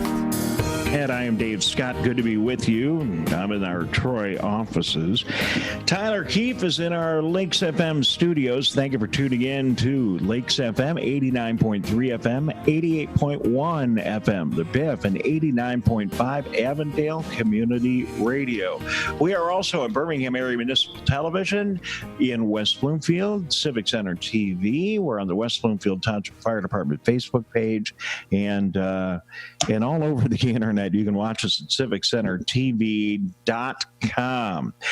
Let's check in with our next guest, and somewhere here in my notes is all of Rachael Kohl's information. She has got a long title. I got to read it. The Director of Workers' Rights Clinic for the University of Michigan Law School. Rachael, thank you very much for joining us again in the Megacast. Good to have you with us. Thanks for having me. Man, I could do this whole show with you. It was so informative when you were on last, and I just want to remind people that you are an amazing advocate for those that are unemployed and seeking their unemployment compensation benefits in the state of Michigan. Why don't you tell people yourself what you do? Yeah, so we are a free law clinic. We work with, it's me and one other attorney, and we basically, the goal of what we do is to help our law students get some real hands-on experience on some legal work. And we do that through primarily unemployment insurance claims, as well as some other offshoot issues that happens that relate to workers' rights. And so we have students that will be primarily the people handling your case. And we, myself and the other faculty attorney, we are the direct supervisors of those cases to make sure that they go the right way. So, Rachael, since we've talked, we've found a lot of other people that are facing what so many people here in Michigan. They never received their unemployment compensation checks from the very beginning of this whole crisis. They're one of the millions of unemployed in Michigan and have unfortunately suffered as a UIA, the Unemployment Insurance Agency here in the state of Michigan, has been overwhelmed with claims, or they were somebody who had been receiving their unemployment check and then it got turned off as they closed the spigot at the state of Michigan due to fraud in the system. And the state elected to, rather than take that burden on themselves, nicely hand that back over to unemployed people in the state of Michigan. I jest. And I know you're running into exactly the same kind of thing. You must be overwhelmed with people needing help. Yeah, we are getting a lot of calls. And we are, we're happy to help as much as we can. There are some issues that we can help with directly, and there are other issues that the agency really does need to resolve in the meantime. But if people are really experiencing that they haven't been paid at all this whole time, then they should contact me or contact the clinic, is really what I mean, to contact the clinic. And then also contact your representative. Those are the agency's priorities to make sure that they can get back, going back to the start of when coronavirus really affected our economy, and they are the priority. Do you have any idea how many people are like Lauren Kinnison, who we've had here on the show, that have not seen a penny during this entire crisis? Any way to assess how many? I read the report of what the agency said. It's about 130-some thousand people that still haven't received anything, but there's still almost 2 million people have been paid. So it's a very small percentage of the great percentage that are unemployed right now. But that's of little consequence to the people that haven't been paid yet. They need that money in order to continue to pay their bills, to have a house, to have their food, and do all of that stuff that they need in order to live. So you take the 130,000 people that likely have not seen a penny, and that's a scary number here in the state. And then you add to that maybe another 400,000 people who were receiving their money, and at least some of those are not any longer as the state of Michigan fights back unemployment fraud. Yeah, and I want to clarify that it's not fraud. It's unemployment. It's imposter claims that are causing fraud. There's two different types of fraud in the system. One are claimants lying to get benefits, which is very, very rare. And then there's this imposter claim where it's somebody else filing and stealing somebody's identity. And so those are two different things. And I think it's important to separate them because it can confuse what is actually happening in the system. I'm clear, but the audience might not be. So It's very astute of you to point that out. I appreciate it. So, okay, I'm going to ask you an opinion. You might not be able to give it to me. Do you think it is fair that the state of Michigan puts the burden on this fraud that is happening to the unemployment system on unemployed people in the state by turning off their unemployment checks so they figure this thing out? Is it fair? No, but really there's nothing about the way that this state has run its unemployment system that's fair for going back decades. It's always on the claimant to do everything. It's on the claimant to prove eligibility at every turn.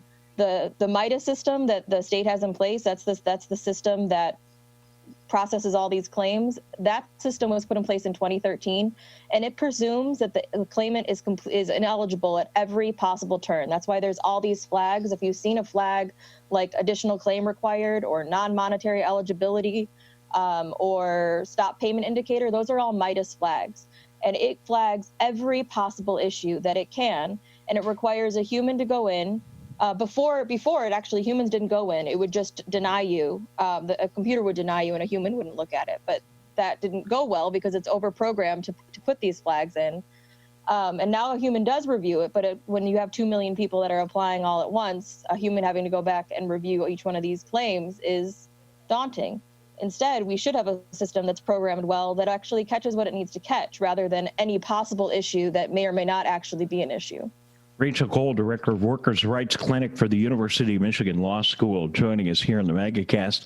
Rachel, we don't have a lot of time today, and I appreciate every time you open your mouth, it's like a headline quote, because this stuff is so distressing, and you just, you're helping us get a transparent look inside the UIA. When you said that they just automatically assumed that your claim's no good. I mean, that's obviously hard to hear. Does your agency, if you will, does the University of Michigan Law School and the Workers' Rights Clinic, have you ever engaged in litigation on behalf of anyone you've been helping or otherwise? So I came from a law firm that has an active class action lawsuit against the agency's false fraud scandal arising from MIDAS, their computer system, wrongfully flagging tens of thousands of people with fraud. And now remember, this is fraud in the sense of like claimants saying that they were lying to get benefits and they were wrong 93% of the time in the amount of people that they charged with fraud, not with the current issues of today's fraud, which is imposter claims.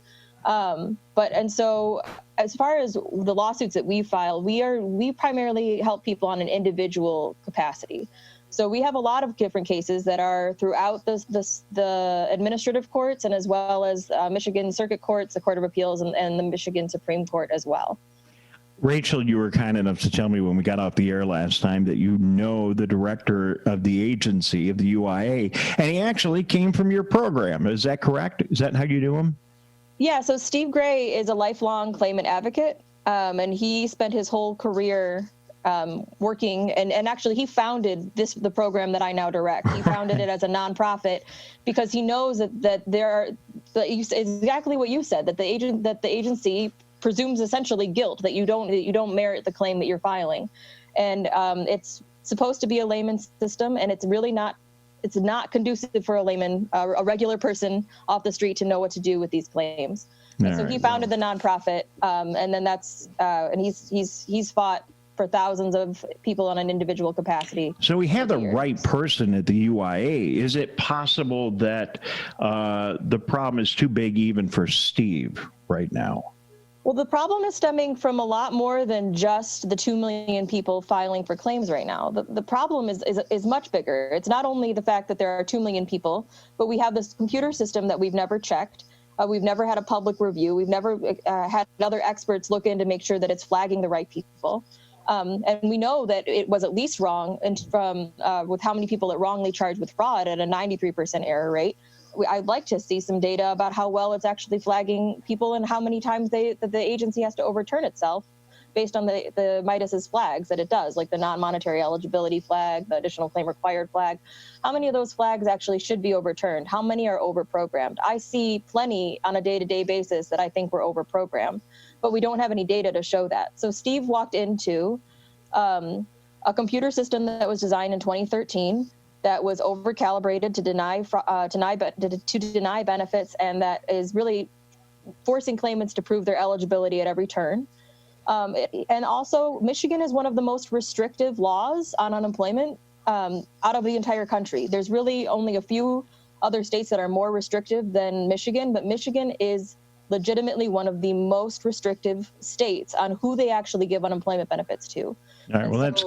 Not everything is the 2 million people that are applying all at once. It's a perfect storm. Rachel, I appreciate you sharing all that with us. We got to go in a minute. I had Representative Jim Ellison, who is the state rep of Lauren Kinnison, who we've been working with. So I got them connected today, and it was really good to hear from Jim. And, he said that he's frustrated. He feels that virtually all of his constituent work is tied up into this, and that he's doing the work, and he and other state reps are doing the work of the UIA. And quite frankly, it sounds like he's getting kind of tired of that. Well, I'm sure that they are, and I'm sure that we're getting a lot of extra calls that we normally don't get, and that has to do, again, with all the different issues this is not a one issue problem. Would it help, Rachel, if the UIA opened up their offices? See, I don't actually know if it would, because the way that would work then is that they would have to put some type of rules and regulation on that. And we know that people don't really follow the rules. The UIA set up a program for people to call based on their last name, so that they could try to put the call volumes down on certain days, and they could actually get through to people, and no one listened. People still continue to call hundreds of times a day into the UIA, even though their last name isn't part of that day. And it's because they're desperate for their money, and they should be getting their money. But at the same time, if the UIA opens up all of their offices, that's going to make whoever can get to the office their priority, rather than the people that haven't been paid this whole time. And I think that that's going to create some different issues. It's going to take people off the phone, so there's going to be even fewer people answering the phones. And it's a double-edged sword, I think, a little bit. I think you might be able to get some more people in that would get their claims resolved, but then there's also going to be fewer people that can get through on the phones, and you can't keep the same priority. So again, they're in a lose-lose situation right now. That's why I'm talking about it. That's why I'm talking about it every day. At the very least, we're going to let people know that they're in a lose-lose situation, and maybe sometime before we're done, they'll be in a lose-win situation. I've seen significant media stories over the past couple of weeks. We're beginning to see this bubble up. It wasn't reported at all. Big headlines statewide and M Live. I've seen some other reporting on it. We're going to continue to do our part here. Rachael Kohl, thank you very much. Hang in. I want to talk to you for a second off the air.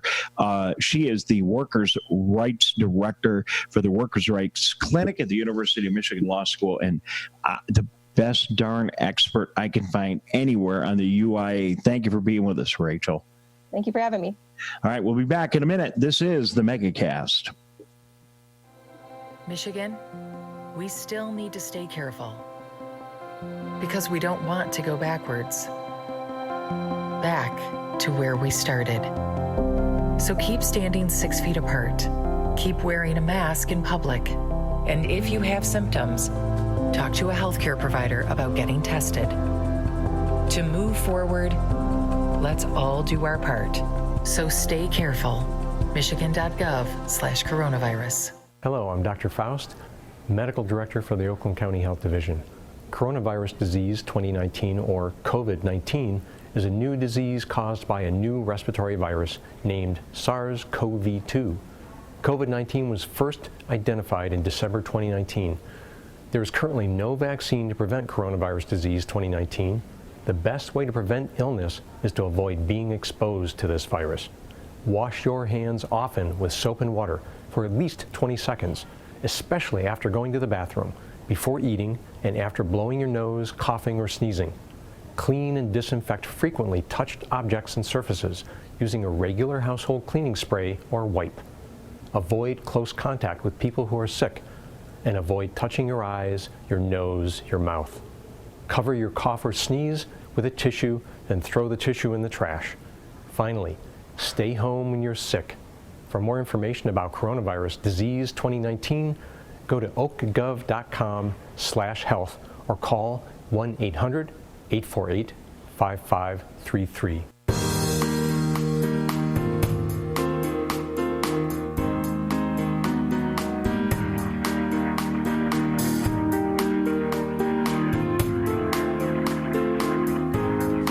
Welcome back to the Oakland County Megacast. I'm Tyler Keith. And I'm Dave Scott. Thank you for joining us all across Oakland County. Good to have you with us on our fantastic radio stations. We're on 89.3 FM, 88.1 FM, and 89.5 FM across Oakland County. We're on a bunch of different municipal television systems. Comcast Channel 15, you can find us in a lot of communities. AT&T Channel 99 and others. And if you want to watch a show on your local computer, CivicCenterTV.com. Go to CivicCenterTV.com. Tyler, I don't know that I really liked Rachael Kohl, who was just on with us, saying it's a lose-lose proposition for unemployed people who are not getting their money in the state of Michigan. It's not good news. It's definitely not good news, not what we wanted to hear. You want to hear there's some hope there, some progress being made. It's been a couple of weeks, but it looks like everything's standing still, and these problems have been amounting for years, and when you have a crisis like this, it just makes those inflate that much more. Yeah, and I'm not a big guy for secrets. You know that I hate secrets. So I hate getting on the air and saying, hey, I want to talk to you off the air, because then the audience doesn't know what happens. I'm going to tell you why I wanted to talk to her. She knows Steve Gray. So I'm trying to work behind the scenes to see if we can figure out a way to get Steve and get the director of the unemployment insurance agent. Because the one thing I was encouraged, Tyler, by is that he seems like somebody who understands that there is a problem. He comes from, he has a history of advocacy on behalf of the unemployed. Seems like the right guy, but it sure would be nice if we can get a hold of him and talk to him. It'd be nice to get direct answers from the administration. Why is this issue amounted so badly? Why are there 800 people working on it and not much progress being made? Why has the communication been so bad throughout this entire process? Those answers are really not something you can get from community organizations and from experts in journalism who have been on this story for a while. You got to get those answers from the administration itself. So joining us now is Bruce Zoldan. He is the president and CEO of Phantom Fireworks. And Tyler, front page, click on Detroit today. We see that the Detroit fireworks are only going to happen on television this year. I don't know exactly how that really works. They got to shoot them from somewhere. And then a lot of other communities are going to not do their fireworks shows. Is that bad for the fireworks company? You might be surprised by the answer. Bruce, hello, welcome to the show. Good to have you. Good morning, Dave. Thank you for having me. So my experts and insiders tell me that fireworks sales are, if you will excuse the pun, exploding. Booming, exploding, but you're absolutely right. I couldn't resist. I'm sorry. So do you sell fireworks to both the big fireworks shows and to those of us who buy curbside fireworks? Yeah, there are two sides to the firework business. We are brothers and sisters together lobbying for pyrotechnic safety and lobbying for every challenge that the firework industry has. But one side is the consumer side, which Phantom Fireworks is primarily consumer firework company. And the other is the display side, the professional display side. And they're regulated by alcohol, tobacco, and firearms. We're regulated by the Consumer Product Safety Commission. Well, and here in Michigan, that regulation has changed over the past several years, so consumers can now buy, to keep it super simple because we don't have time, fireworks that fly and then have a little bit more impact. And we can talk about whether that's good or bad. I'm sure you think it's good, and it's created a lot of fun for people. And this year, it seems like more and more people are buying consumer fireworks. Well, it was certainly unexpected. Wasn't planned by the consumer firework industry that this would be such a phenomenal year for sales. First, we didn't think we would have inventory because the Chinese weren't producing fireworks for 3 months while they were fighting the virus. Once their virus started to end, they started manufacturing. And then we got the virus in America, and we didn't think we were going to be able to receive fireworks here. Even in our ports, we thought they would be shut down. Well, it happened that the Chinese did produce rapidly, and they did ship, and we received 100% of our shipments. And the country started to open again in mid-May to late May, not everywhere, but gradually open. And when people were able to go outside, they weren't traveling. They weren't going on commercial airlines or other transportation. They weren't going to Disney World or Cedar Point, but they were planning or having backyard picnics every weekend. And fireworks seems to be the entertainment for this year. And numbers, and you couldn't imagine, and we certainly couldn't imagine.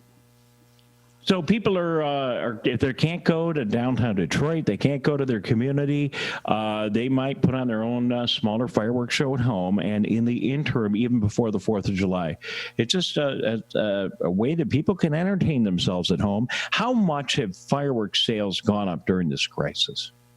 Well, I can tell you that they are up double to triple with preseason this year, beyond last year at the same dates. Now, the biggest sales dates are from today through July 4th historically, but the numbers in early June and late May were almost like the next 13 days would be in any other year. All right. Well, it's good to see. Good to see at least one sector of our economy is doing well. Bruce, real quickly, because I only got a minute more. I appreciate you coming on and popping in with us. Do you have any tips for people who are using consumer fireworks that will help them do it in a safe way? 100%.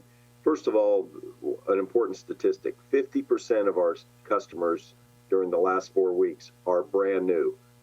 Never bought fireworks before.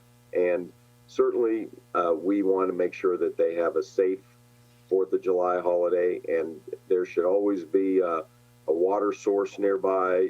Children should never ignite fireworks. They should be viewers, not igniters. We don't sell to anyone under the age of 18, and we encourage parents not to even allow their children to hold a sparkler. It's for adult use. It's for celebration of America's birthday, and if you use smart planning and nobody's drinking while they're the shooter, they can have their drink after they do the show, then you're going to have a safe 4th of July. All right. Well, you kids can't really, I guess kids don't ride bicycles without helmets anymore, and I guess they can't play with a sparkler. They get hot. You do need to be careful with the sparkler. They are very, very hot. But isn't it part of the tradition of the 4th of July that little kids run around with sparklers in their hands? Well, that historically that was the case when I grew up. Parents handed you a sparkler, but as the industry progressed and we made firework laws and rules safer, we do encourage adults to hold sparklers. We do encourage adults only to ignite consumer fireworks. And it's worked out great for the legitimate side of the consumer firework industry. That's why we've grown so much. That's why there's 49 states that now allow some fireworks to be sold. When I started in this business many, many moons ago, it was only 12 states. So now there's 49. We didn't get there because fireworks weren't safe. We made fireworks safer, and that's what we think is the future of our industry. Bruce, thank you very much for joining us. Bruce Zoldan joining us today, and it's really kind of you to be with us. He is the president and CEO of Phantom Fireworks. Glad business is good. Thanks for being with us. Thank you for having me. All right, so there you go, Tyler. No sparklers to the kids, and please be careful. We'll get some tips from some of our fire chiefs around the area too before we get too far along and get closer to the 4th of July. I imagine the fireworks in downtown Detroit that they're going to put on TV, that's got to be like a replay of last year. You shoot fireworks off anywhere, people are going to come whether you want them to come or not. That's what I was saying earlier. I would when I had said that, I would imagine people are still going to come down to downtown to the general area where the fireworks go off, if that's the case, to see them, because people are going to be attracted to it anyway. If there's not a dedicated area, that's just going to it'll inspire some semblance of distancing, but I don't know that that's going to inspire full social distancing. Maybe it will be a replay. Who knows? That does sound it's got to be. It sounds a little more feasible. Video. It sounds a little more feasible Yeah. Got to be a video replay. So real quickly before we go, we're going to get to our COVID-19 vocabulary. Just a reminder, parks around the state of Michigan open. There's word that there may be drive-in concerts from one of the national promoters. Nothing scheduled here in the state of Michigan. Michigan has exceeded 1 million COVID-19 tests, and our numbers continue to be flat here in the state. Those are our headlines. Right now, let's go to our COVID-19 vocabulary. We run through the top terminology from COVID-19 crisis to help you deal with the issues and help you keep yourself safe. And Tyler, let's start with the happy birthday song. Yes, the happy birthday song. You're encouraged to sing that twice over as you're washing your hands to get a nice thorough wash. That's about 20 seconds or more. Okay, PPE. PPE is personal protective equipment. That's face masks, that's gloves, face shields, and so on. And you're seeing a lot of people in the businesses that are opening up now wearing those big shields and making sure they are wearing the PPE, the non-dominant hand. Yes, you're suggested to open doors and pick up objects with your non-dominant hand. So I'm right-handed, so I'm going to pick up objects and I'm going to open doors with my left hand because there's a lesser chance that I scratch my face after touching a contaminated surface and give myself the virus. Unless you happen to be going to a door that was equipped by our friends in Royal Oak who've started a door opening system. You can use it with your foot. What a great idea. Yeah, the coronavirus 1-2 punch. The coronavirus 1-2 punch is a two-step process to cleaning surfaces. You start with soap and water, and then after soap and water, you move on to using disinfectants. Yeah, really good way to keep your house clean. After all that work, you're going to want to drink a Quarantini. Yes, a Quarantini is a COVID-19 themed martini. It's an alcoholic beverage, so only 21 and over, please. All right, and the COVID costume, finally. Yes, the COVID costume is the entire collection of PPE that you're wearing in the most abundance of caution. You're going to have the gloves on, you're going to have a mask, you're going to have a face shield, you're going to have potentially a gown on as well. It's the full get-up, Dave. All right. Tomorrow we're all in the studio, Tyler. Until then, thank you very much for tuning in. Thank you very much, Dave, and thank you, our audience, our guests, and our production team for another great edition of the Oakland County Megacast. We'll return on Tuesday.